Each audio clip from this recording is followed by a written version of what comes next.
I would like to remind all parties the call is now being recorded. If you have any objections, to please disconnect at this time.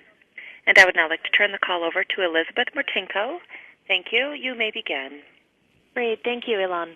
Welcome to the Child Welfare Information Technology Systems Managers and Staff webinar series, brought to you on behalf of the Health and Human Services Administration for Children and Families, Children's Bureau, and presented by ICF International. Today's webinar is entitled HMIS Data Quality. I am Elizabeth Martinko. I'm your host and your moderator for today's webinar.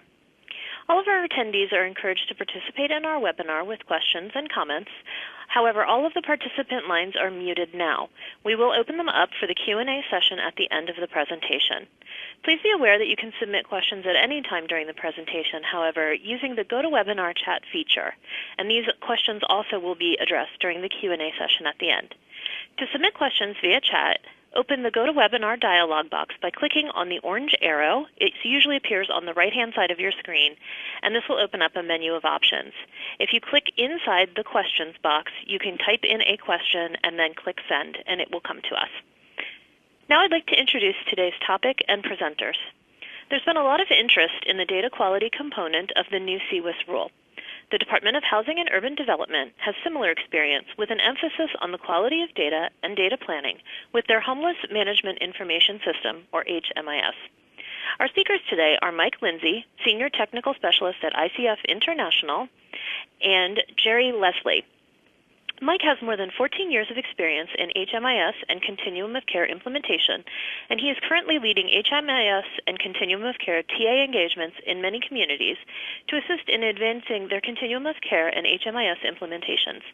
His experience is focused on data quality and monitoring, practical and strategic uses of data warehousing techniques, and supporting and growing regional HMIS collaborations. Prior to joining ICF, Mr. Lindsay worked for the Allegheny County Department of Human Services, ACDHS, in Pittsburgh, Pennsylvania for 10 years. While at ACDHS, he was the HMIS and Continuum of Care Administrator, leading the agency to develop a comprehensive cross-system HMIS integration. He directed HMIS data analysis to inform system redesign and guided program development and performance evaluation. Mike will be joined today by Gerry Leslie, the Project Director for the Michigan Coalition Against Homelessness. And at this time, I'd like to turn things over to Mike. Thanks, Elizabeth. Hi, everybody. My name is Mike Lindsay. As Elizabeth mentioned, I'm with ICF International, and currently I'm one of HUD's national TA providers, and primarily work in communities to enhance and improve their homeless service delivery system. And a key element of that is the further enhancement of their homeless management information systems. So today we're going to talk a little bit about the homeless management information systems at a high level and what the responsibilities are for communities in collecting and reporting data. We'll talk a little bit about the overview and the HMIS history. And then very specifically for today, myself and my colleague Gerry Leslie from Michigan will talk about specific data quality plan development, and more importantly, after we've seen communities develop their data quality plan, the processes and the protocols that they put in place to monitor that data quality and ultimately enforce and incentivize that data quality. And then towards the end of our session today, Gerry will walk you through a very specific community example where he'll walk through his experience at the state of Michigan in increasing their HMIS participation, ultimately their data quality, and really the use of their data across their system. So thanks Elizabeth, and thanks for everyone for joining the call today. So we're going to start by talking a little bit about the HMIS history and background. You can go ahead and advance the slides, 2 slides, Elizabeth. So we'll start and focus on the HMIS background. So HMIS stands for a Homeless Management Information System. And about 10, 15 years ago, communities across the country that receive federal funds to provide and administer homeless services are required and were required at the time to collect and report data on all individuals and families who receive homeless services through their continuum of care. Essentially, a continuum of care is a network of homeless providers in a defined geographic region. These communities are required to collect all information on homeless individuals and families through the use of a homeless management information system. often referred to as an HMIS system. So throughout today's presentation, we'll primarily refer to those systems as being HMIS systems. These HMIS systems are administered at the local or the state level, depending on how the continuum of care has established its geographic boundaries. And they're typically administered by nonprofit organizations or by local or state government entities. All communities that receive federal funds are required by regulation to identify their local system lead agency, their local system administrator, and their specific HMIS software vendor. So communities are required to identify an organization to lead their HMIS, and they're required to go through an RFP process and a process to select a specific HMIS vendor. So when we talk about HMIS, we're referring to a specific organization administering a specific software in a community. There are numerous software providers who provide different HMIS solutions to different communities based on a local contracting process. All of the HMIS systems that support continuum of cares are built off of the same data standards and the same technical standards, but in many communities are provided by different technology firms. HMIS systems primarily collect client-level information and service involvement information for all programs and all clients receiving service in a community. These HMIS systems have grown dramatically over the last 15 to 20 years to include participation by the original federal programs funded by HUD, but also local nonprofit organizations providing philanthropic based homeless services, other federal partners, et cetera. So over time and through what I would say is the direct result of the data quality and the use of the data in these systems, that participation has expanded beyond your standard and typical federally funded homeless systems. You can go ahead and advance the slide. So when HMIS administration and data collection are accomplished completely, effectively, and efficiently, it can be a very powerful tool in a community to, in our case, prevent and end homelessness. High data quality systems give communities the real ability to understand the demographics and characteristics of homelessness in their local continuum. It gives communities the ability to analyze the transient and fluid nature of homelessness, gives communities the ability to develop unduplicated, complete, and accurate counts of homelessness. Ultimately, our HMIS systems and the community's HMIS systems give the community the high data quality to describe the nature of homelessness both locally, regionally, and ultimately nationally. Most importantly, high data quality and analysis gives communities the ability to evaluate the effectiveness of the homeless response system and to improve the delivery of housing and homeless services towards the ultimate goal of preventing and ending homelessness, all types of homelessness in all communities. You can go ahead and advance the slide. So just to talk a little bit about where HMIS stands currently in our communities. As I previously mentioned, communities began implementing HMIS and data collecting processes somewhere in the range of 2001 to 2005. So it was a standard that came in place and became a requirement in 2001.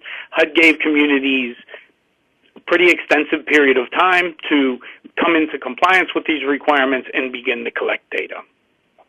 Currently, data is being used across 450-plus continuum of cares through their HMIS systems to inform the AHAR report to Congress, which is the Annual Homelessness Assessment Report. And this report gives Congress a sense of the nature of homelessness across the country and can really show nationally and locally, how HUD is able to really move the needle on homelessness and effectively, reduce and prevent homelessness in communities. This report includes the universal data elements and also program-specific data elements. So not to speak, too long about those, but essentially our HMIS systems are developed on universal data standards and elements.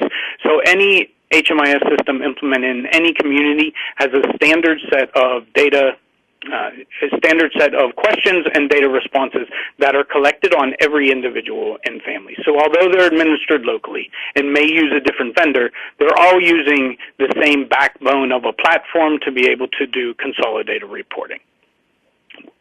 The feedback we receive from HUD is that the increases in funding and sometimes the stabilization in funding is really due primarily to the data that our programs and systems are able to produce to give Congress the information they need to be able to continue to support homeless programs across the country. I talked very quickly at the beginning about the way that HMIS has been able to expand over the past couple years. HMIS has expanded beyond the walls of housing and urban development. We have seen some very critical, key federal partners join the HMIS movement and begin to require participation of their programs in the HMIS systems as well. So it originally began with the Department of Housing and Urban Development. We have recently, in the past couple of years, seen the Department of Health and Human Services begin to require their PATH programs, so their the SAMHSA-funded mental health-based street outreach programs are now required to collect their data in the HMIS system as well. We have seen the VA take substantial steps in requiring their homeless-based programs to record their information in HMIS, and we've recently seen the Administration of Children and Families, specifically the Family and Youth Services Bureau under FSBE, require their runaway and homeless youth programs to participate in HMIS. So if you consider where this started, just with the requirements of the federal HUD programs and where it's expanded to now, the breadth of information available to communities and available at the federal level on homelessness has expanded dramatically over the last couple years.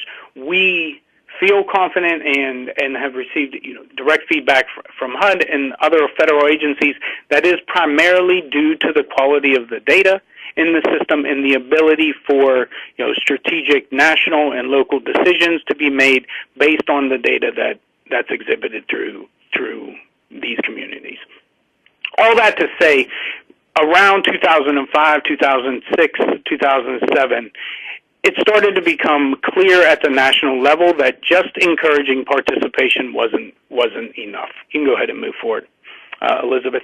So around 2006, 2007, there started to be a strong need to start to focus not only on participation in the system, but more so and more importantly on the quality of the data that was being input into the system and the ability for decision makers to use that data.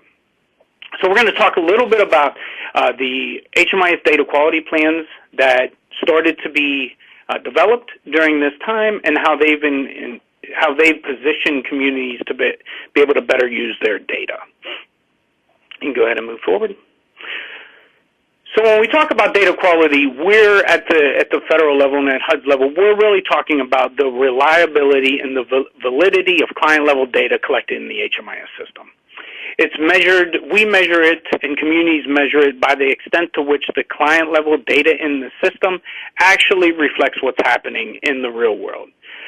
If is information that's being collected on an individual or family who's accessing homeless services, is that information, that demographic information, accurate?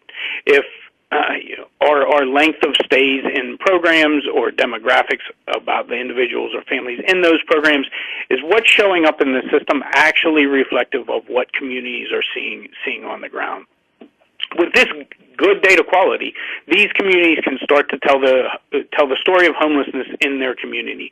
We've seen a lot of communities be able to expand their homeless services just through the use and ability to show funders, local nonprofit organizations or foundation communities to be able to show the actual data and show how homelessness is being affected in communities, gives them the ability to really have ownership over the homeless system and really start to tell that story.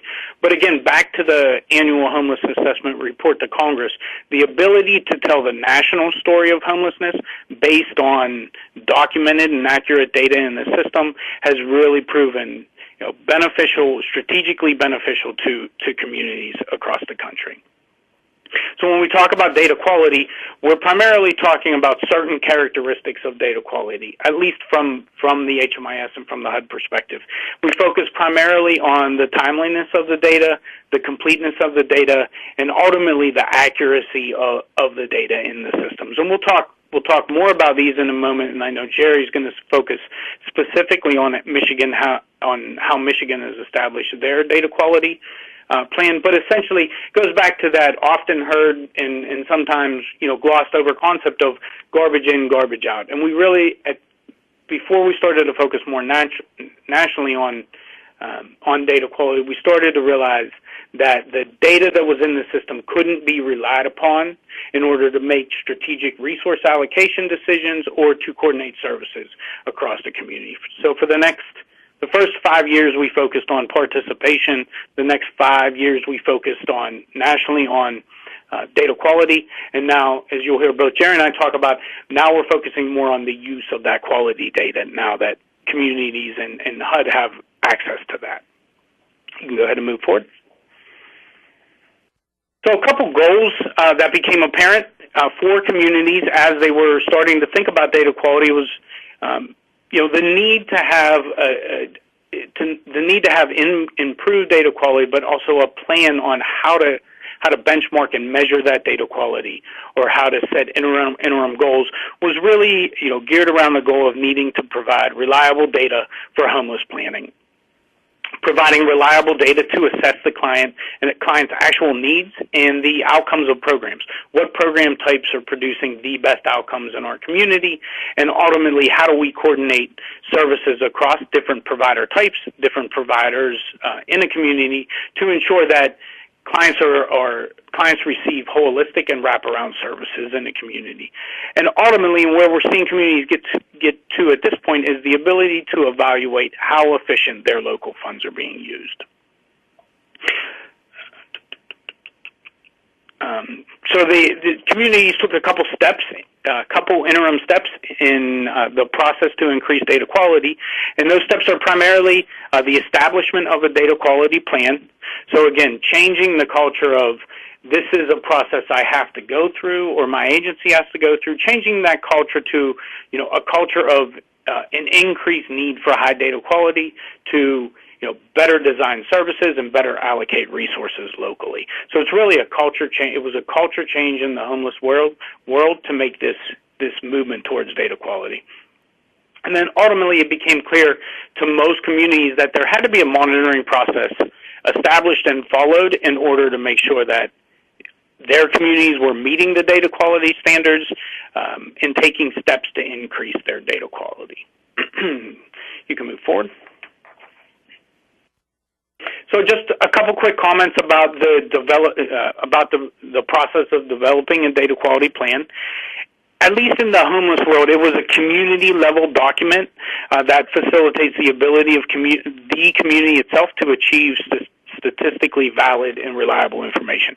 It was developed in our communities. It's developed by the HMIS leads, but it has very strong community input. So it's a plan that the community has ownership over, the community sets the goals for and the benchmarks on, and it clearly identifies the roles and responsibilities.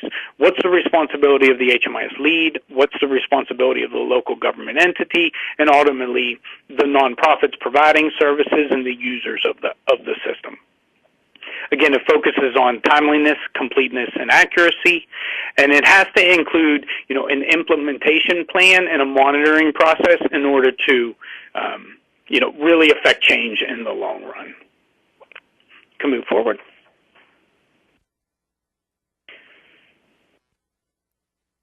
So once we started to work with and communities started to work to establish these plans, it became pretty clear, and there was a real realization from the field that collecting high quality data on something as unpredictable as homelessness is extremely challenging. In order to have a true impact, the need for data quality and the roadmap to get there needed to be understood widely by the community, not just the leaders, but all the way down to program managers and users. The data quality plan needed to set expectations for good quality data, reliable data, and ultimately needs to increase the understanding that without good quality data, we and other communities will never truly understand the homeless populations in our communities or the needs that they have or the services that need to be provided to move them into permanent housing. Ultimately, a data quality plan itself is a community's first real step in understanding homelessness and strategically designing a system to end all homelessness in communities. You can move forward.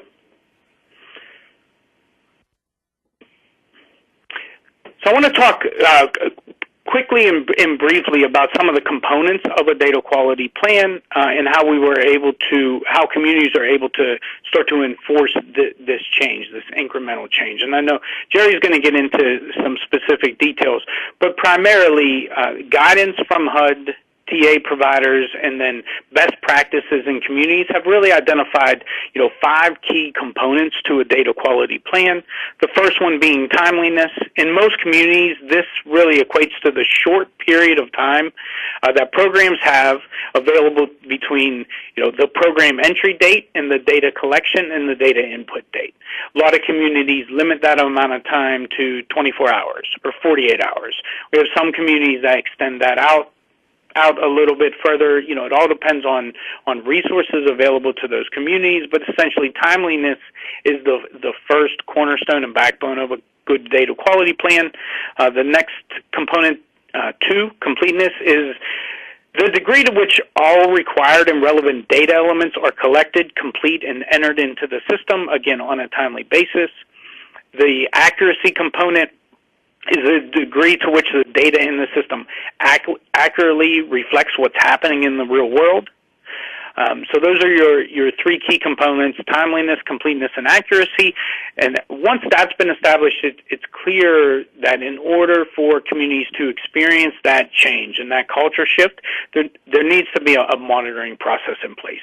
And this really gets to and starts to measure the degree to which each program and system is meeting the benchmarks through enforceable agreements. So along the lines of monitoring, communities look for incentives to incentivize their data quality standards in their community, and sometimes they look for enforcement ways. So a lot of communities are starting to tie funding for homeless services directly to the quality of the data in the system for those specific programs. You can move forward. Just a couple other quick points on data quality plans. Each component that I just went over, timeliness, completeness, accuracy, monitoring, incentives, and enforcement, should include the rationale behind its inclusion. So again, those were the key components that made sense to the homeless community. They may be applicable in your programs in your communities, but we'd encourage you to think about what makes the most sense to measure and how to measure it, and ultimately the rationale behind the inclusion of those components, the factors to address the relevant components, what data elements will be measured, how will they be measured, how will increases in data quality be measured, et cetera, and any special issues or exceptions that need to be considered. So, for instance, very quick example, in the homeless world, there are programs that serve highly functional individuals that really just need a leg up to get out of homelessness. There are also programs that serve, chronic street homeless, essentially the individuals or families that live in abandoned buildings or under bridges, bus shelters, et cetera. So data quality, when looking at those specific program types, looks very different. And being clear that data quality can be measured differently across different programs was something that grew over time, and that awareness and understanding grew over time. But our systems are now to the point where they look at the type of project and the type of clients that are being served in those clients, and are informed of those differences while they set their data quality standards. Once established, it's really important for this to become part of the culture and the nature of homeless services. So users need to be trained and really understand and be educated on the plan. Compliance must be monitored. So it's either monitored in some communities by the HMIS lead. In other communities, it's monitored by a volunteer group of volunteers that work in a community. Some communities charge a local nonprofit with doing the monitoring, but ultimately the process of moving towards higher data quality needs to be monitored and needs to be reported consistently back to the community. Where appropriate, sanctions must be outlined, and where appropriate must be enforced. In the communities that we work in, every community's plan is customized to meet the goals of their community. Now, I'll say that, and then we could show you, plans from 10 different communities, and there would be a lot of consistency across those plans due to the nature of the services. But it is the responsibility of each community, led by their HMIS lead, to establish the plans, the process, the monitoring process, and ultimately the incentivized process to meet those goals. You can go ahead and move forward. Okay, so now we're going to switch gears a little bit and talk about the process of HMIS data quality monitoring and how that has evolved since the data quality plans were established somewhere between 5, 7, 10 years ago. Go ahead and move forward, Elizabeth. So data quality monitoring in the homeless systems is an ongoing process with very defined and consistent procedures for analyzing and reporting on the reliability and validity of systems data. The monitoring process is the primary and frequently applied process for generating areas for data quality improvement and consistent review. This process specifically should identify what the expected data quality goals are, steps to meet and measure progress in meeting the data quality goals, and the specific roles and responsibilities for ensuring data quality is of the highest value in a community. Ultimately, through the monitoring process, when data quality benchmarks are met, a community will be better positioned to make informed and data-driven decisions. So we've seen a lot of communities establish plans and establish monitoring processes, but not clearly define whose responsibilities in the field it was to ensure that data quality was being met at the programmatic level. So we really see these community processes being driven by the HMIS leads, but having strong community involvement, executive directors, program manager level involvement, and have that trickle all the way down to the users who are ultimately using the system to make sure that it's in the requirements are enforced from top to bottom, but also that the users of the system, who are often the frontline case managers, homeless case managers, really understand the value and the impact that the quality of data has on their system. You can go ahead and move forward. So a couple other points to consider when you're thinking about a data quality monitoring plan. Your plan should establish benchmarks and goals. Very clearly establish what your data quality is now, what your community or what your community or a high level system, what your data quality thresholds look like today, what your ultimate goals look like, and how you define those interim goals. It took our programs years to thoroughly and fully across the country bring their data quality up. It's pretty critical to keep the process moving, to set small incremental goals in order to meet that ultimate goal in the long run. It was pretty clear through our work and local work that it's important to define from the start who's responsible for this process, and to be very clear on the roles and responsibilities of the HMIS leads, the continuum of care decision-making bodies, program directors, and like I mentioned, ultimately the folks on the ground providing the services. But who can enforce this? So it's one thing for our communities to establish these goals, but there needs to be a body and a way to enforce these requirements. And in a lot of communities, that's being done through the strategic resource allocation. So data quality has become, a review and ranking criteria in most communities for continued federal continued federal funds, or ultimately the increase of federal funds in a community or within a specific provider. And ultimately, assistance has to be made available. So if there are programs or agencies who are struggling bringing their data quality up, they have to know where to go to get technical assistance, and to have that technical assistance and training, be readily available to folks in the field. You can go ahead and move forward.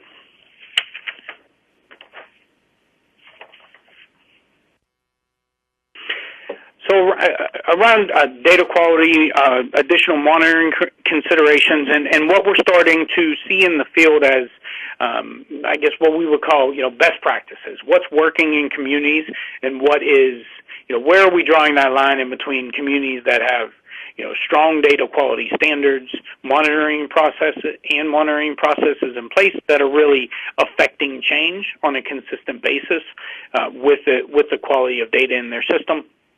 And in those communities that are making the biggest strides in this direction, we're seeing a process where all stakeholders are very clear on the roles and responsibilities, and that although data quality is very secondary in nature to homeless services, it's clear in these communities from the top down that the quality of data is directly related and proportional to the continued support of federal funding, and in a lot of communities, the increased support of federal funding. Our communities go through a competitive process every year. That competitive, at the national level, that competitive process is being more informed by data quality, and ultimately decisions are being made to reallocate money from underperforming communities with low data quality into other communities with higher data quality and better outcomes. Having that be an understanding from the ground up in communities really incentivizes the end users to understand and appreciate the value of data, and the reality that the better value of data, the potential more services that could be available, through their programs in the community. We see these communities making data quality a standing meeting agenda item. So in the continuum of care world, there are COC-based meetings where all stakeholders involved in homeless services convene on a quarterly basis to discuss and look at homelessness in their community. These communities that are making strides in the right direction are making data quality a consistent and standing agenda item. They're measuring success of their homeless systems through placements in permanent housing, equivalent to measuring the success of their system based on the increased data quality in their homeless systems as well. Ensuring that, and we consistently recommend this, that ensuring data quality is monitored and compliance is achieved before any project level or system level data is published. And I think we have learned collectively our lesson in the long run that in the early stages of HMIS, data was published in a lot of communities before that data quality could be certified. So as you can imagine, local elected officials see data that tells them one thing about homelessness, and they have a reaction to it. The feds see something about homelessness, and they have a reaction to it. If that data isn't of the highest quality, then those reactions aren't in line with what's actually happening in those communities. So we strongly encourage you to ensure compliance and be able to verify data quality before any data is publicized. And ultimately, our communities are now moving to a place where they're using data quality to measure system and program performance.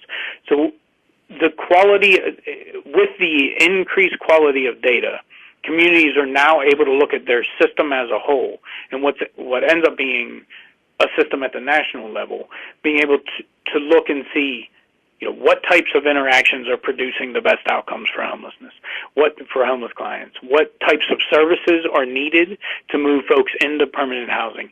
This quality of data this high quality of data gives communities the ability to make those types of strategic decisions. Go ahead. And just real quickly before we go ahead and move on to our community example, a couple common data quality pitfalls that we just want to point out. These are lessons learned that we've seen a lot of communities feel their way through over time. You can go ahead and move forward. The first one, and I think we just alluded to this on the last slide, is ignoring data quality until the reports are due or the data is published. Data quality really needs to be a consistent process done in our programs at the HMIS lead level and then at the program level. Data quality is something that our communities need to pay attention to on a consistent basis to make sure at the time of the annual homeless assessment report, at the time that their local or state reports are due, the quality of that data has already been verified and those reports can be run and there can be confidence in those reports. We've seen a lot of communities collect data for a handful of years, produce reports, only to be relatively disappointed in the outcomes that are exhibited through their data systems and their reports versus the outcomes that they know existed on the grounds in their community. Again, and I think I've touched on this throughout the session, emphasizing data quality for some staff and not others.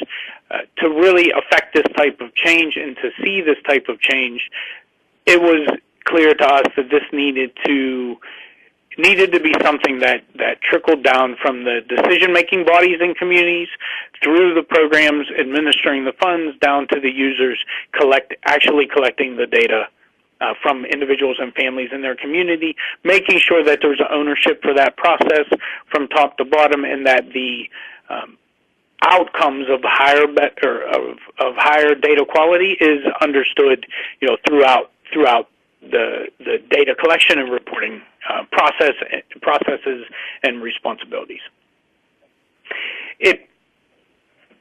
So failing to keep agency management informed, as critical as it is to keep end users understanding the need to collect high level data quality and to input that into a system in a timely manner, it's equally as important to make sure that the management of those organizations understand how their data quality is being reviewed, how the data quality affects their funding and or the outcomes of their programs in order to see that change trickle down through a community.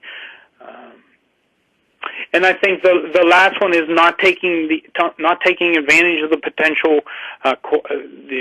the potential of quality data in a system.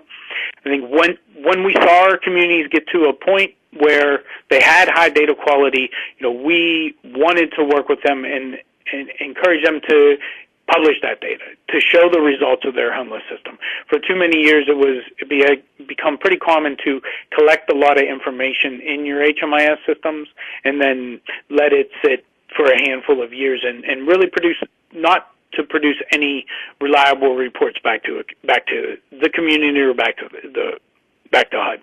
And I think when we saw communities get to a point where they had confidence in their data and they were confident that their data exhibited the high level of work their community was putting into ending homelessness,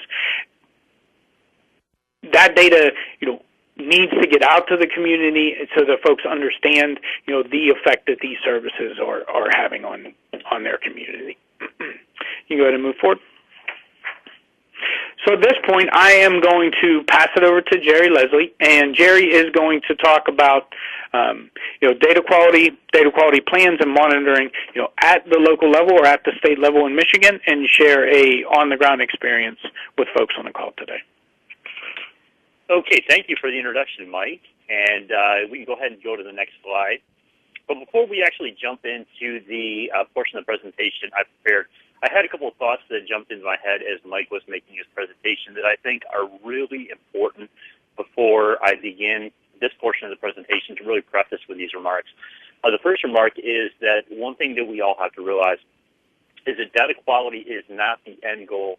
data quality is the means to reaching the end goal. There's a lot that happens within projects that we work with that we think of, okay, we're getting to a certain point data quality, that's what we're aiming for. The reality of it is what we really are doing here is we are here to provide accurate, actionable information to drive a data-driven decision-making process to help us understand what interventions, what resources, what are the needs of the people that we are serving, and how to best address those needs. So at the end of the day, we are here to create an environment that can drive data-driven decision-making. Again, the information we present is a means to get there. The information itself is not the end goal that we're aiming for.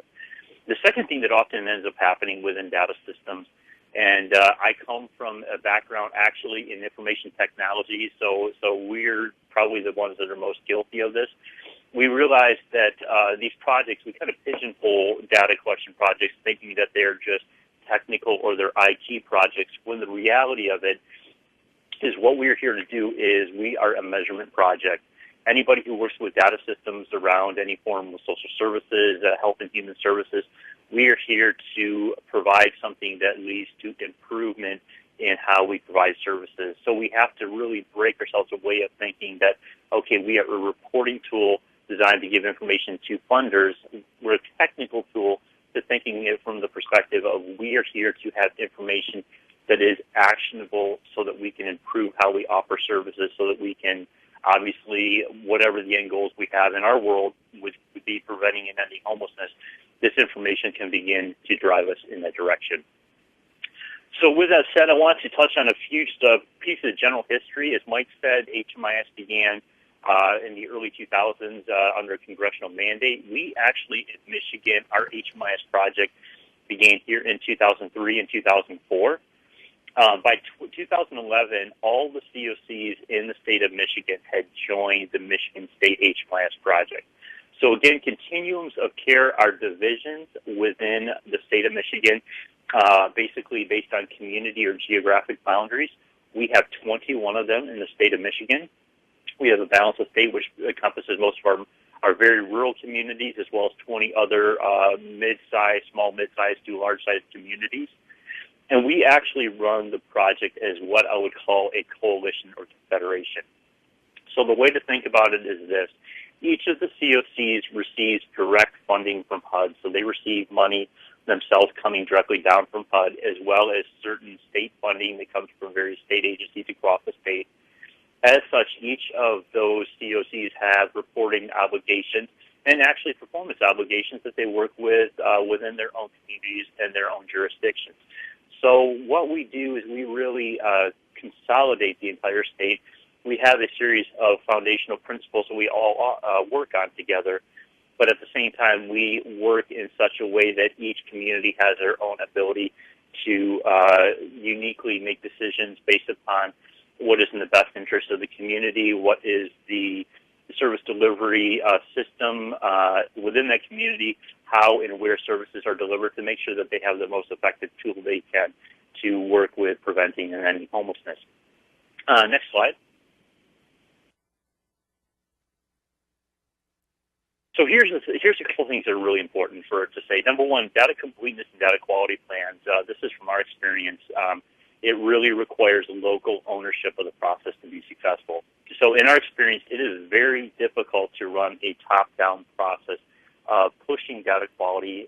From my perspective, as a state agency or state nonprofit, which is basically an extension of the state agency, as a project director, it's very difficult for me to push that down the chain and make it successful. There really has to be buy-in at the local community level and complete investment at the local community level to make a good data quality plan useful and worthwhile. The second thing is end users are the critical ones who interact with clients. So from a state perspective, as a project director and my staff who support the statewide implementation, we're not the ones meeting with clients on an everyday basis. We don't know the unique challenges of what is going on in the local community. At the end of the day, it is the end users, which are the case managers, the case workers, the frontline staff, who are the ones interacting with the clients. And at the end of the day, they're going to be the ones who are going to be the critical links in the cog to make sure that we're collecting accurate information. And the third thing about this is to ensure data quality is good. One of the things that we determined very quickly is there's no way we can monitor affected data quality from the top of the tree and push it down. It really has to be a local grassroots effort where end users and their supervisors, we call those agency administrators within our system, they're the ones running reports because they're the ones that see the clients, they're the ones that have relationships with the clients. They need to be the ones who are doing the key data quality and data monitoring to make sure that the information that is going in the system is accurate to the clients that they're seeing on a daily basis. So next slide. So what I want to do is I want to break this down a little bit for you so you understand what we're dealing with here. First of all, within the HMIS world, we are actually, as far as our data set goes, we are one of the largest HMIS implementations in the country. I have approximately 1,600 users on my statewide system. We have approximately, and you look at this, and I'll explain the system administrator, we have approximately 27, 28 system administrators across the state of Michigan. I have a staff within my state office of about 9 staff working with our statewide project. Because of the scale and the scope of it, obviously there has to be a tremendous amount of investment at all levels to make this successful. So first of all, what ends up happening is from a statewide perspective, again, we have a statewide organization which maintains the core, the foundational functionality of the system. But each community has what we would call basically a project lead in each of the COCs. And the example I have here are 2 major communities in Michigan, Detroit and Grand Rapids. They each have one or more what we call system administrators who are really the key technical linchpins from the system perspective to making sure that the work of the community is consolidated and coordinated. Some places try to do this from the top of the tree, from the statewide office. Our experience shows that it doesn't necessarily work the best that way, that you really need that local involvement. So we have staffed in all the various COCs, those individual system administrators, which are responsible for really overseeing the efforts that happen locally. From then, each of the agencies that participate on the system also have agency administrators. They're basically supervisors of the project at the local agency level that are invested in supervising the data entry and the data completeness that takes place at the agency level, and then it obviously filters down to the end user level who, for the most part, are actually the ones putting the information into any form of data system. Next slide. So talking about our data quality plan, a couple things I said. Again, we're very what we call a decentralized model. We're a coalition. We also, again, as I said, each community has unique ways in which they operate that are unique to the way services are delivered and unique to the populations they serve. So taking that into consideration, we really had to think long and hard as we began to roll out data quality plan on how this is going to work best. So what we did is we knew at a statewide level for everybody participating, we had to have, and I'm going to use the term baseline or benchmark, it is basically a minimum level of standards in which everybody in the state agrees to abide by as being part of the process. So from our standpoint, we have written up a baseline policies and procedures document which outlines what everybody who is part of the Michigan project abides by. And in that policies and procedures, we have a data quality plan implemented within it. And what that is essentially, as it says below in the second point, it is a baseline or minimum standard. What happens is local communities are given the option, and we actually encourage this very strongly, that local communities take that baseline and minimum standard and they build off it, that they build more stringent or more detailed data quality plans. They can go ahead and take that and, because of their own community needs, add some specific additions to their own plans and then make that so that they can implement it locally. The rule of thumb that we always use within our project is you can always go more stringent with policies and procedures and data quality. You just cannot go less stringent than that baseline plan that ties everybody together. The other thing we do is we update our data quality plan annually. It is usually in September and early October. We have changes. Mike mentioned universal data elements or series of standardized federal data standards that we all follow.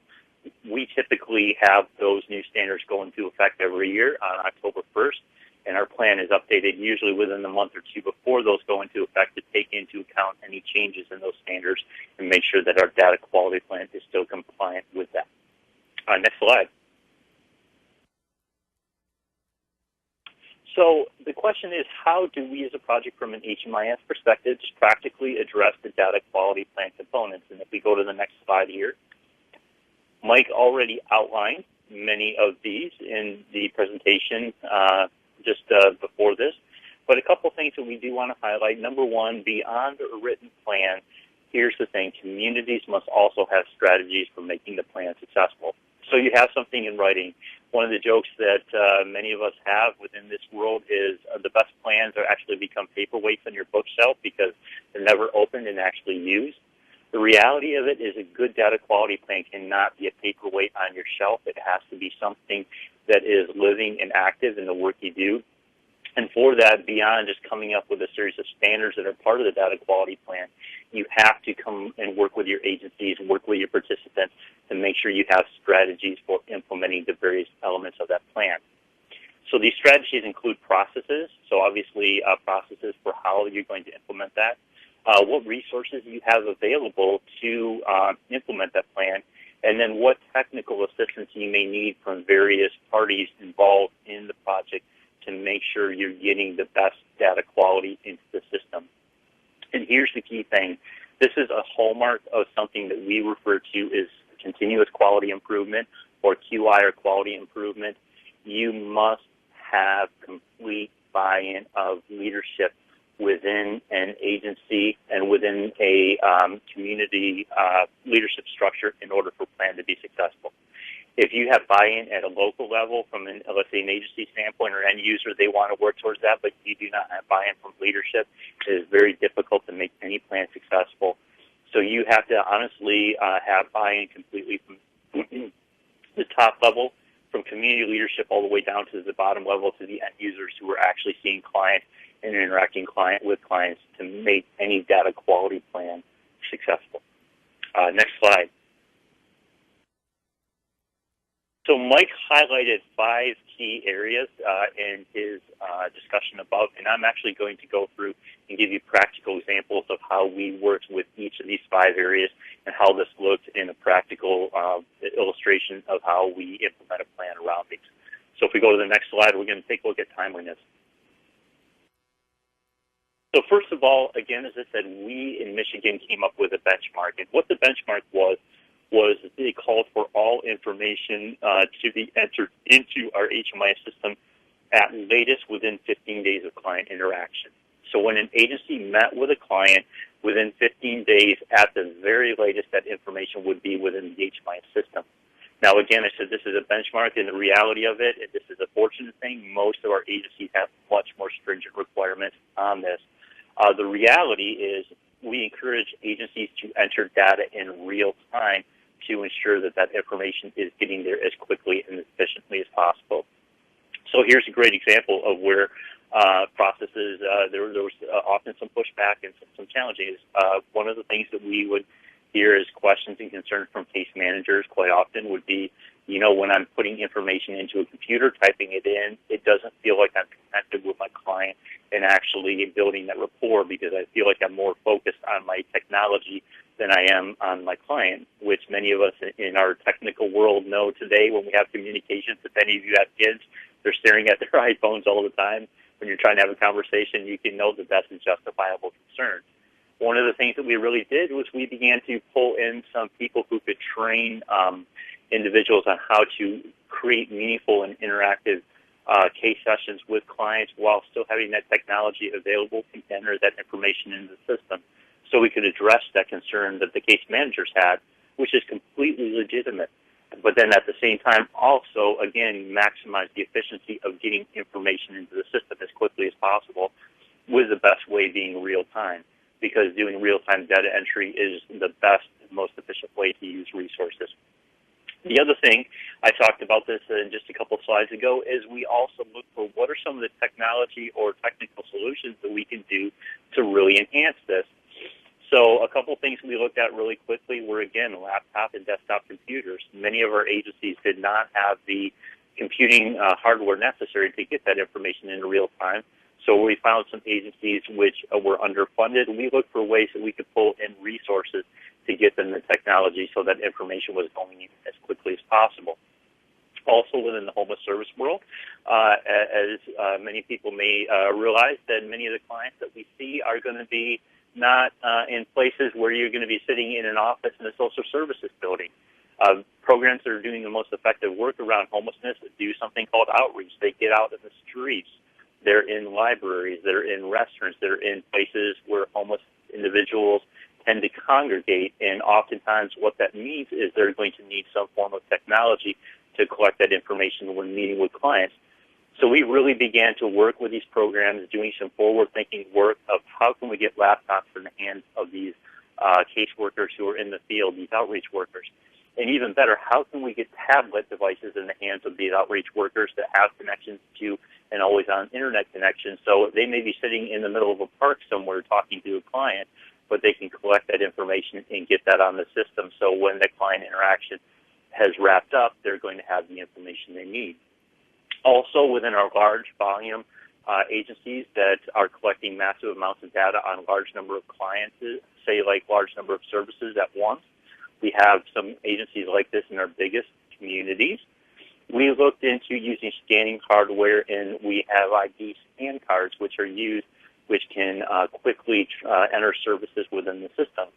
These ID cards were actually something that were so valuable that we have worked, and this is one of the big wins of our project, big successes of our project. We have been able to work with the Michigan Department of Secretary of State, where they will accept those cards that we do in the system, which have photos on them, as legitimate forms of photo ID, and going ahead and trying to help our clients get some form of state-issued ID, which is a need that many of our clients have.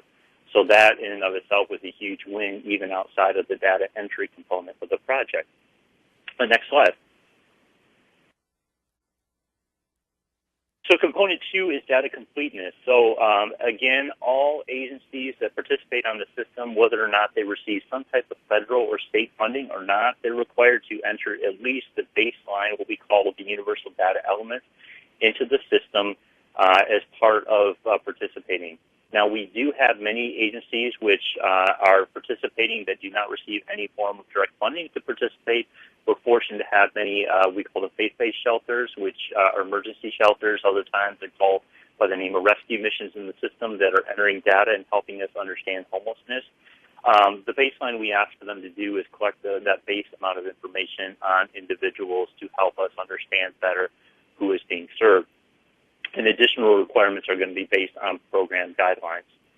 Now, one of the things that we do have is we have what we call recommended system flags, which show up to remind users if they've not entered in certain of these required elements. So at the end of it, if there are certain elements that have not been entered in, it will flag the user and say that these elements have not been entered. Do you want to continue?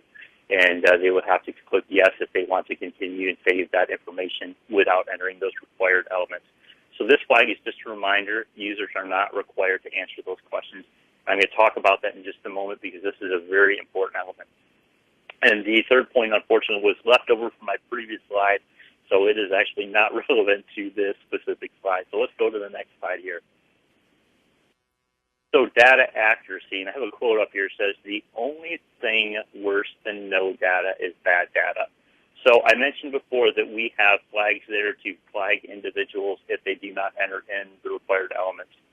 Some data systems actually have the ability to require, if there are required elements, to make all users fill those pieces of information out before they can exit the screen so that they feel that that is a good way to ensure data quality. Within our experience, we actually found out that the opposite ended up happening, and what happened is if, say, for instance, a end user did not collect information and that information was required for them to get to the next screen, what they would do is they would actually go and enter in bad or incorrect data on that client to get themselves out of that screen, get themselves past that required question. So if there was something about, let's say, client income, for example, it was a required element, they would go ahead and select a response which may not be accurate in order to get past that screen. So at the end of the day, we had to make a decision that it is probably much better to have holes in our data quality than to have bad data, because it will give us an inaccurate picture of what we are serving and some of the needs that we have with our clients. So a couple other things that we do, and this is actually part of our data quality and data completeness plan. First of all, within the policies and procedures, we include processes to ensure that data is accurate as much as possible. So, for instance, with the client name, one of the things that we have is we have the client, number one, if they do have an ID, present a legal ID, whether it be a birth certificate, a driver's license, or a state ID card. And then we enter the information as is registered on a formal document into the system. If, of course, the client does not have that information, we will ask the question, please give us your name as it is with a legal document, such as your birth certificate, and so we record that information that way. We also consistently train and retrain on particularly difficult or nuanced definition elements. Within our world in homelessness, we have two things that are very nuanced. The homeless definition itself has a bunch of nuances to it, and even more nuanced is a condition called chronically homeless, which it has a definition of its own. In order to make sure we're collecting as accurate of information as possible, we continuously retrain users on these definitions. And it's even gone as far as with the chronically homeless definition, we really encourage people or agencies to take case managers who are most versed in the definition and have them actually conduct what we call a housing history interview around that chronic homeless definition, so we make sure we're getting accurate information, not guess information on that. The other thing we do is we work with providers to implement what we call what-if procedures. So here's a great example that there are certain situations where data quality and data completeness aren't necessarily due to a breakdown in the staff at an agency, but it's actually due to some condition within the service delivery environment or client behavior which causes issues. A great example of this is in our world in homeless services. We have emergency shelters where many times clients will come into the shelter to see services, and then they may leave after staying there for a night and go away, and they never come back. And one of the things that we have as a key data element is what happens to the client, where do they go after they leave the program. If you, of course, are in constant communication with the client and they keep coming back, you can probably get that a little bit better. If a client completely disappears out of the blue, you're going to have a lot of problems with that, and that's a legitimate concern agencies have. So what we do is we train within the intake procedures to say, hey, if you as a client, you go somewhere tomorrow, you don't come back to our agency, for example, what is the way that we can get in touch with maybe you or a family member? And we say, hey, we're not trying to track you, to follow you down, to really hunt for you, in this case, from a stalking perspective. We just really care about you as a client. We want to make sure that you're okay. We don't need to know the specifics of where you are. We just need to know generally where you've gone to as the next stop within your journey. And by having that information that case managers can do as a follow-up in case clients leave the program without telling where they're going, it allows them to actually increase the completeness element, the accuracy element of the clients who exit programs, and helps that area of the data quality perspective to improve. Next slide. So component 4, one of the things that we believe and one of the things that we preach within the culture of our project is that data is democratic.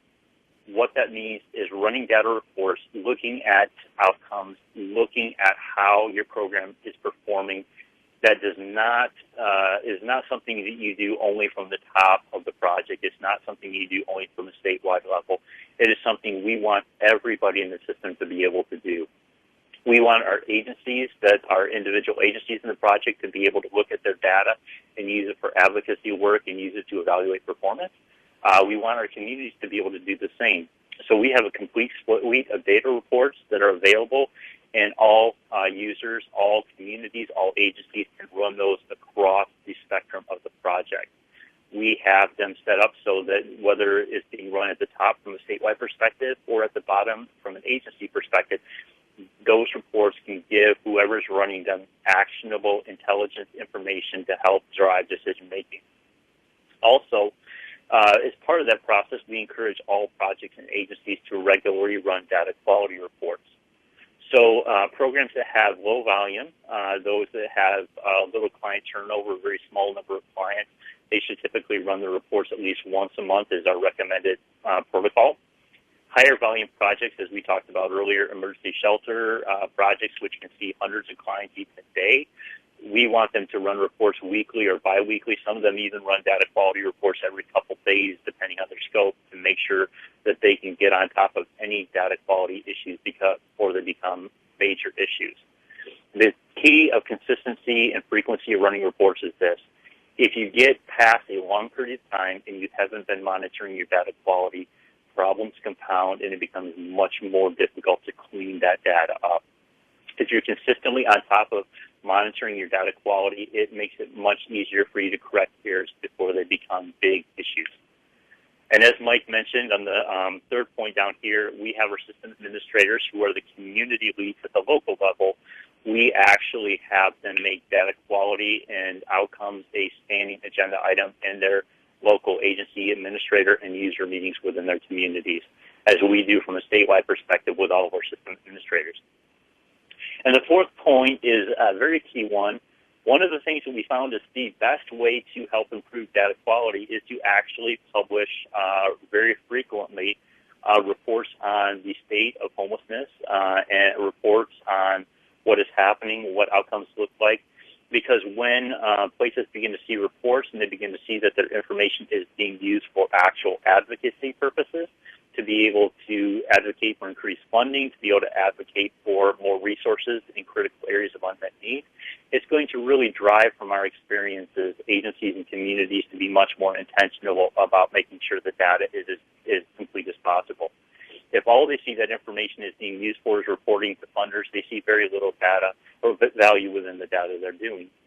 If they see that that information actually has significant value in advocating for the work they're doing, it really drives forward that emphasis that what we're doing is important. We need to make sure it's as accurate as possible. Next slide, component 5. Or component 4, we're still on component 4. We also empower communities and provide technical assistance to them with help in publishing data. So again, circling back around to this, what we do is when we actually come up with reports and we use them from a statewide level, we actually teach communities how to take those reports as templates and use them so that they can publish their own information to advocate for local resources and to advocate to stakeholders in their local community for continued awareness around homeless work and advocacy.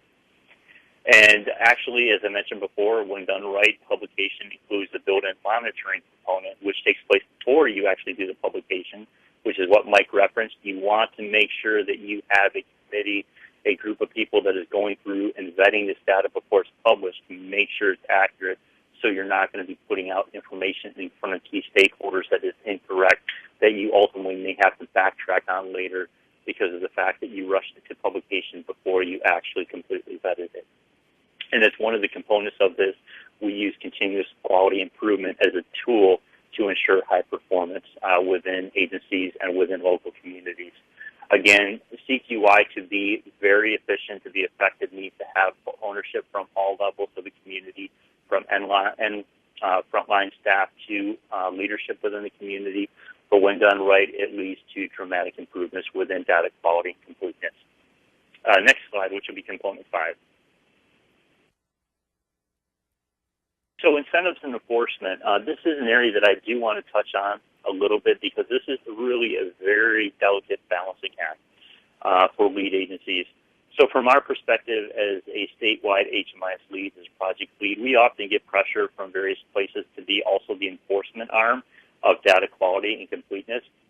Many HMIS projects across the country have taken on that role, that they become the ones that really enforce data quality, data completeness. To be honest with you, in one sense, there is some of that role in what we do, but there's also, I'm very hesitant on doing that. And this is really the key thing from my experience, which has shown where that can ultimately backfire.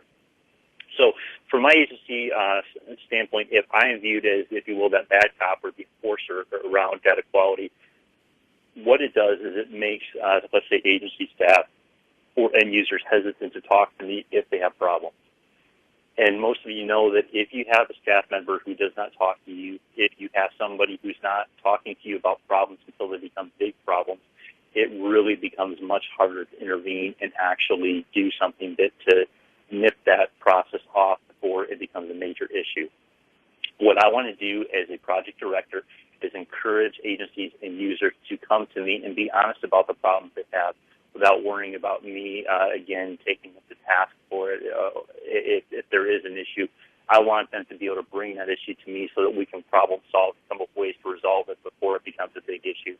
If I'm viewed as a cop, it is often a very difficult thing for them to call me. They're very hesitant because they're afraid of how I may react to them or if there's going to be anything punitive happening to them because so the important thing for real improvement to take place is, here's the deal, not improvement for the sake of staying out of trouble.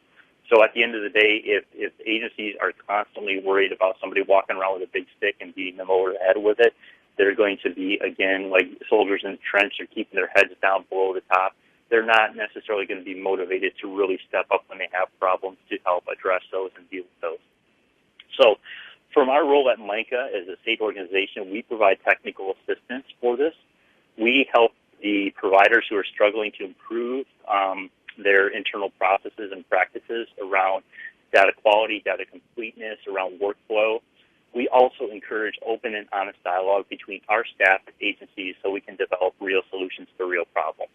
So what I do for my staff, I really encourage them to be active with system administrators, to be going out and meeting agencies, to really be putting your foot forward as we are here to help you be the best you can at what you're doing in service delivery. We are not here to be a cop to evaluate you. Obviously, there is a component of that, but we want to see you shine. We want to see you succeed. What that does is creating that culture is it makes people much more open to the work that we're offering and helps us be much better as being problem solvers and being viewed as problem solvers when we come into those situations. We also partner with the funders to assist agencies that are identified as needing assistance. So if one of the funders say that they have an agency they're really concerned about, one of the things that the funder does is they can call us and they know that they can send us in there.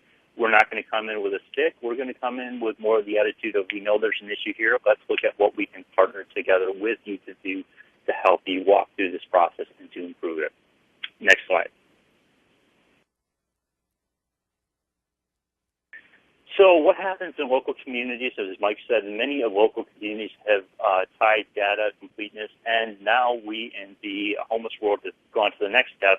We're beginning to look at outcomes to determine who gets funding. So to be honest with you, those become the natural, if you will, the stick, if you will, to program evaluation to encourage people to be as accurate as possible with the data plans, but then also make sure that they have processes that are as tight as possible, procedures that work in the process of getting the information in place. So nearly all the tools we have take into account data completeness and accuracy from a local community perspective as a metric within this process.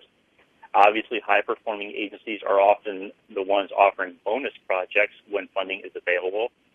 And so when funding is reduced, it's often agencies whose projects do not align with the funder priorities or low-performing agencies who are often the ones that experience cuts.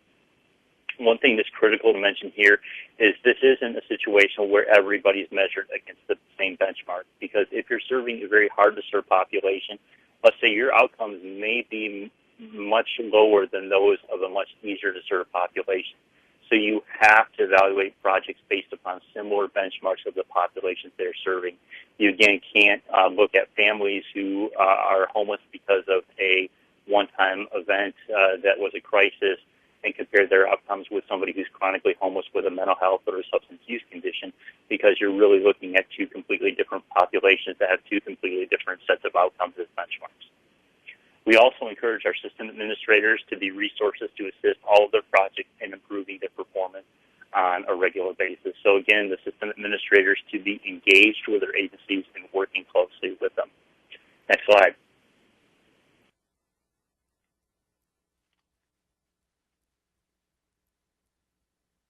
So how does this work with MICA? Well, to be honest with you, it has worked very well. Within the past year, we have achieved what we term to be particularly high rates of performance within data completeness. So a around those universal data elements, which we've mentioned earlier, we have achieved a 1 to 2% at the highest rating of missing or unknown, which are well above the HUD benchmarks that they've set forward. Our data quality, our data completeness is at the highest it's ever been, and it has been something that has really been due to this integrated approach of partnering with a grassroots level through a community level to make sure that data completeness and quality is a priority. So, secondly, our data is frequently requested for national research projects due to the depth of our data set, the reliability and accuracy of our data, and the completeness of the data that we're working with. We are actually part of about 3 or 4 major national research projects right now around homelessness because of the quality of our data, and it is used to inform stakeholders from a federal all the way down to a state and local level all over the country because of the work that we're doing. And then the third thing is our data is used heavily to advocate for additional resources to address any homelessness. 2 products that have come out of this is we have something called our Housing Assessment and Resource Agency model, which is something that many places in the country are beginning to adopt right now. We in the state of Michigan have had, we call it coordinated access. We've had it in place within our state for 3 years across the entire state of Michigan. So we are well ahead of the curve on that. And we're also in the middle of a veterans initiative to end veteran homelessness within the next year here in the state of Michigan, which is something that many communities are doing as well across the country. We are looking at it from a complete statewide perspective that we want to end homelessness for veterans by the year 2017, and we are using the data that we have in the system as the driving force to monitor that. So next slide.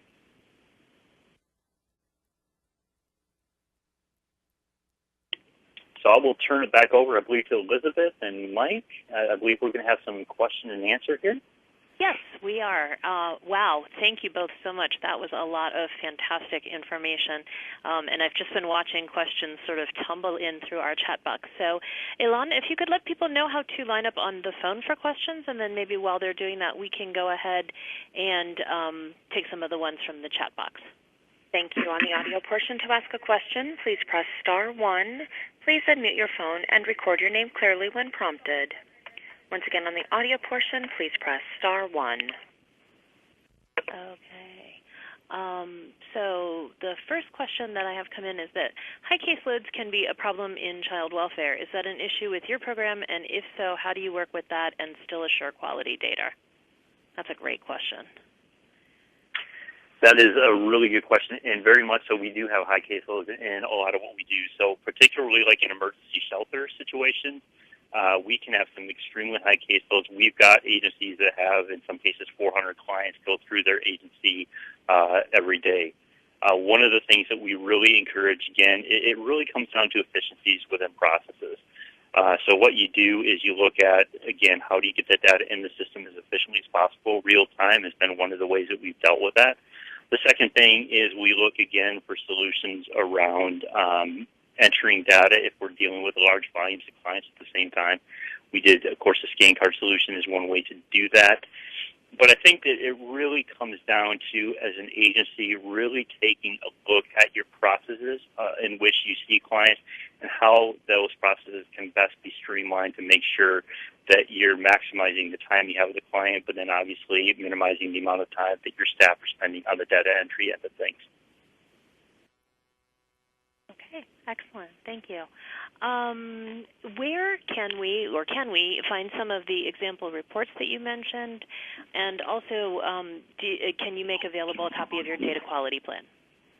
We absolutely can. If there is, I don't know the best way to do this. Maybe you all can help us out, but we have our stock data quality plan on our website, and if people can give me an idea of what they're looking for reports, like data quality reports, I can come up with some sample data quality reports they can take a look at to see how we look at that and monitor it. Okay, perfect. I think if you can send them to me, we can send them out to participants in the email today. And for those of you who are looking for sample reports, if you can either type in the chat box or if you want to push *1 to line up on the phone and let us know maybe what kinds of examples you're looking for, we'll send things out that will best meet your needs. Hi, Elizabeth. This is Mike. I just wanted to add to that. On the HUD Exchange, which is the HUD Homelessness Data Exchange, there is a toolkit available called It's an HMIS data quality toolkit, and it specifically walks through the steps and the requirements to establish a data quality plan and a monitoring process. Certainly encourage folks to take a look at that, and I can send you a link on that as well, Elizabeth. And it'll really, looking at Gerry's plan is a great first step, and then there's also, a process and a tool that you can go through to help to establish your plans. Okay. And would that also have I think you said it has a template for a data quality plan? It has a template in it for a data quality plan and outlines the process and the consideration. And I think looking at that through a real world, and looking at a real world example like Michigan, I think is a great opportunity for folks. Okay. Perfect. Yeah, if you could send me that link as well, we'll send that out to folks, and they can have a look at the HMIS exchange and look there for some more resources. Thank you. So somebody else asking for examples of data quality plans, but related to that, are you asking vendors to program reports that conform to the local state data quality plans? Okay, so the vendor is asking them to program it. One of the things we do, this is really important culturally in what we do, we have a reporting tool that can be used and can be programmed not only by the vendor itself, but programmed by not end users, but key system programming report experts. One of the things that we do, number one, HUD has a series of required reports that they have programming specs on. Those, of course, the vendor puts in. When we program reports from my staff end of things, we actually program reports that can be run anywhere from a statewide level all the way down to a local level. So that what happens is those reports, one report can be made which has value all the way up and down the system. Data quality can be used all the way up and down the system at all levels. Demographics, analytics, they can be used all the way up and down the system. We do that very specifically to maximize values on reporting, to make sure that what we're putting out as a product has benefits for all users and not just a specific subset on the system. So at the national level and across vendors, through community work and through direct TA work and specifications being made available through HUD, vendors do understand the basic parameters of data quality and what communities are interested in measuring. So all of the major vendors available to communities have a standard data quality report that can be run and utilized in their specific communities, which I think, in most cases aligns with their local data quality plan. And then if there's a need for customization, it really, trickles down to the community level. But as a whole, the vendors are developing canned reports that can be used across the community. Okay, wonderful. Elon, do we have anyone on the phone? I'm showing no questions at this time. As a reminder, to ask a question, press star 1. Okay, we still have plenty in our chat box. I just didn't want to miss anybody who might be on the phone. Let me see, do you have to train on data quality aspects and definitions like reliability and validity, or do you think the HMIS users already understand those underpinnings and those? Oh, heavens. You absolutely have to train. Here's the thing, the key of consistent, reliable, and accurate data is all around training. Training is always going to be the key of everything. Particularly in our world, as I anticipate in your world, this is the case. You often have very nuanced definitions which require a degree of analytic skill to get the data in correctly. One of the things we do is we come up with very detailed trainings around that.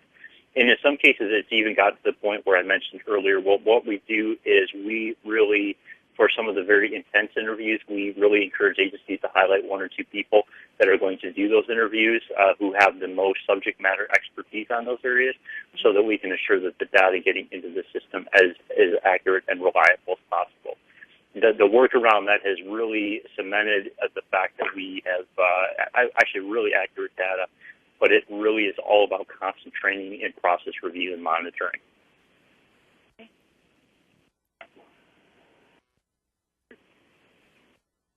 All right, so the next question I have in advance, thank you for sharing the data quality template from the HMIS. And the question is that what Michigan used to develop their data quality plan, or did you develop it independently?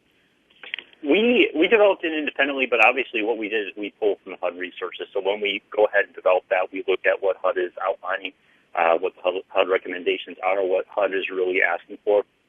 And those are all things that we make sure we address in our data quality plan. We obviously have a little bit more stringent requirements because of a couple things we do. Number one, our privacy rule and how we handle client information is more stringent. It's actually based on HIPAA as opposed to the HUD standardized rule. So that's an area where we went a little bit more stringent. But for the most part, we make sure that we adapt to whatever HUD's asking for, and where we need to be more stringent, we just adapt in those areas appropriately. Perfect. Another question, do your programs contract with private providers to provide services? And if so, do your contracts with them spell out requirements for data collection? Absolutely. So this is quite common. Absolutely. We have a lot of private agencies that do that. And one of the things that we actually have, and this has been a very positive thing, is we work with the funders to actually write in some of those requirements into their contracts with the agency. So that becomes part of the contracts, and the monitoring part of the process becomes part of the contracts. And the fortunate thing, and this is really a huge thing, we have seen where we have, if you will, those contractors that, or the statewide funders, where you see the best data quality and you see the best results of a program is actually when those funders jump in and they become fully invested within the data process as far as monitoring that and being on top of it. For instance, and just an example, our Department of Health and Human Services in Michigan here ran a bunch of the emergency shelter funding for the state. We had their staff were very involved within the monitoring aspect of it in a positive way, and it led to some very positive outcomes out of those programs that were funded through those streams because they were very active and very invested in the service delivery of those programs. Excellent. Elan, do we have anyone on the phone? I'm showing no questions at this time. Okay. I still have more, though, so Mike and Gerry are not quite off the hook yet. This is a two-part question. Part one, how do you incent, engage, and enlist business users to help in developing the business rules for validating data entry?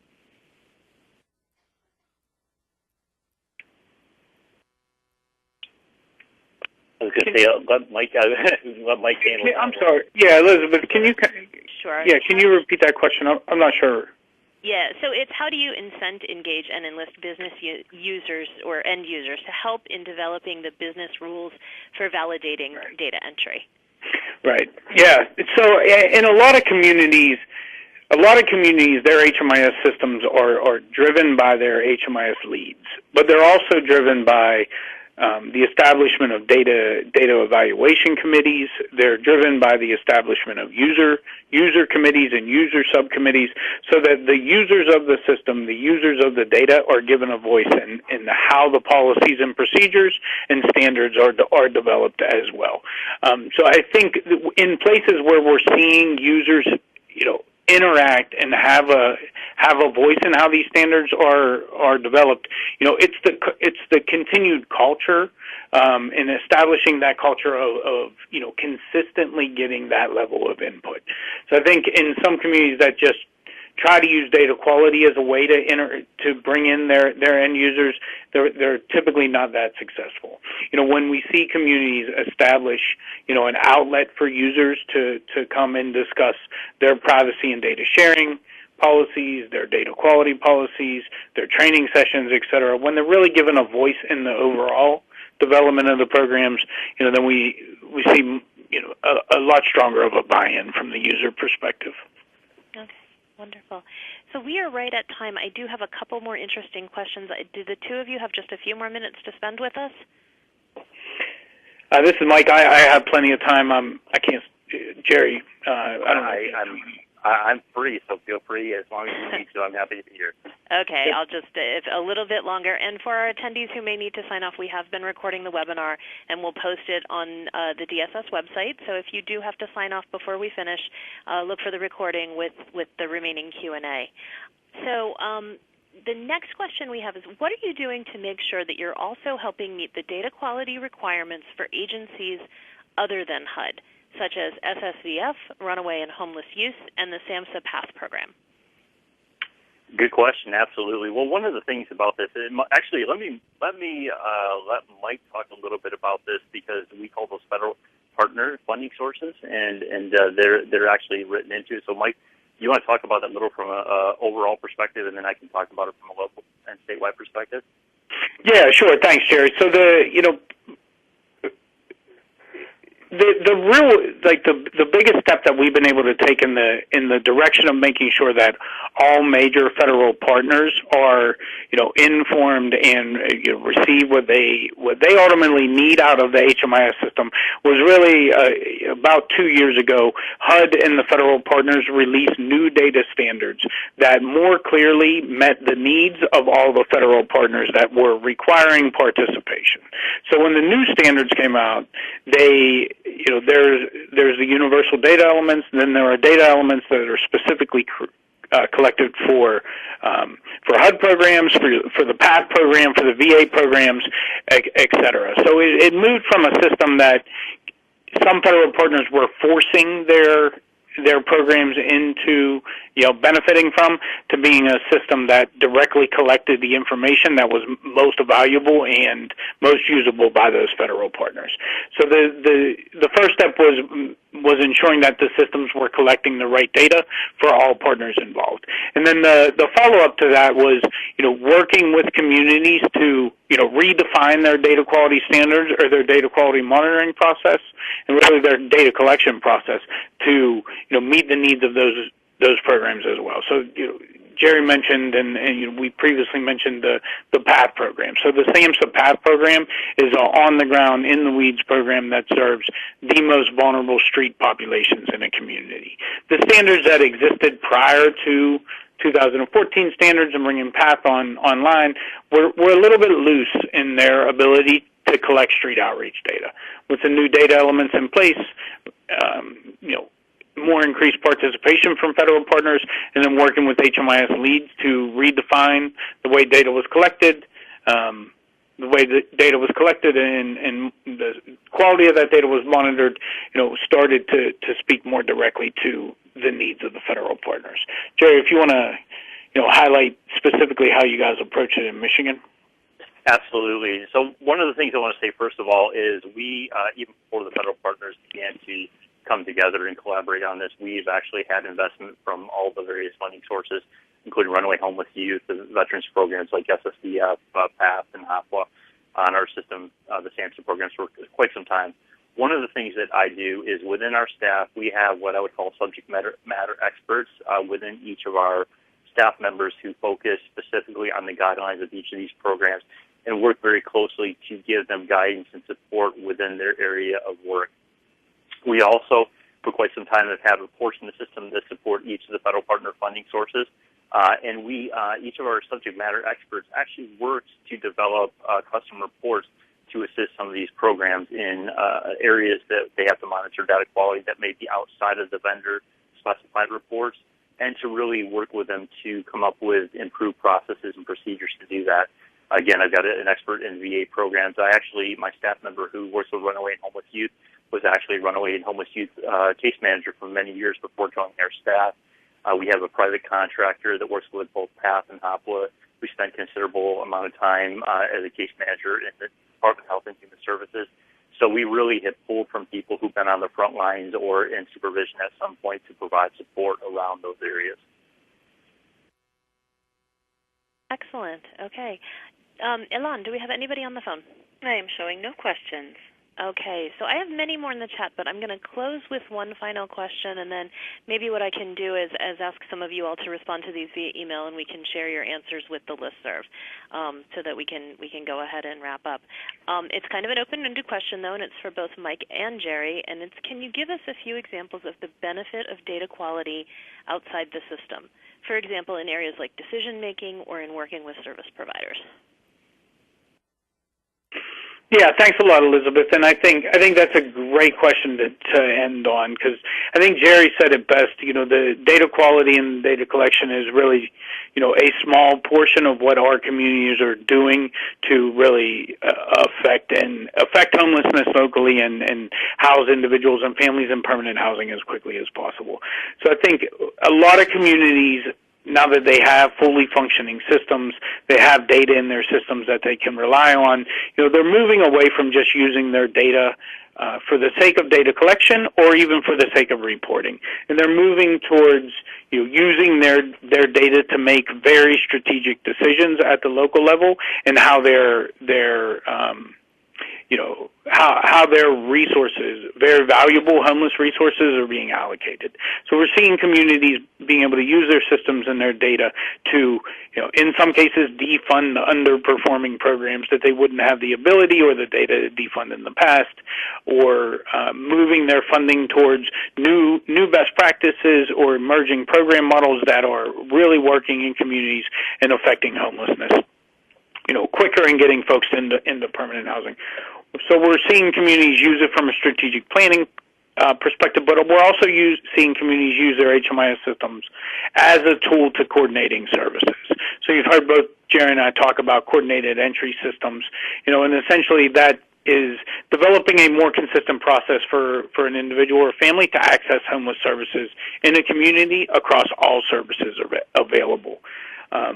As you can imagine, that's a pretty difficult process when you think about homeless services, but now that communities have databases, they have privacy and data sharing agreements in place, they're really able to have folks assessed at inconsistent ways, refer individuals and families to the most successful programs, with the least impact as possible on those individuals or families. So we're really seeing this tool that was originally just data collection and just reporting, be a way of strategically allocating resources and then better aligning and coordinating services within a community. Fantastic. And to build off Mike's answer, here's the thing, and I said this when I opened my section of the presentation up, but you have to create a culture that moves data completeness and data quality from the end goal as a means to the end goal. And then, again, if we look at the big mission of what within our world, within our sphere, we're all about using that data to drive decision-making, to invest in resources and strategies that prevent and end homelessness.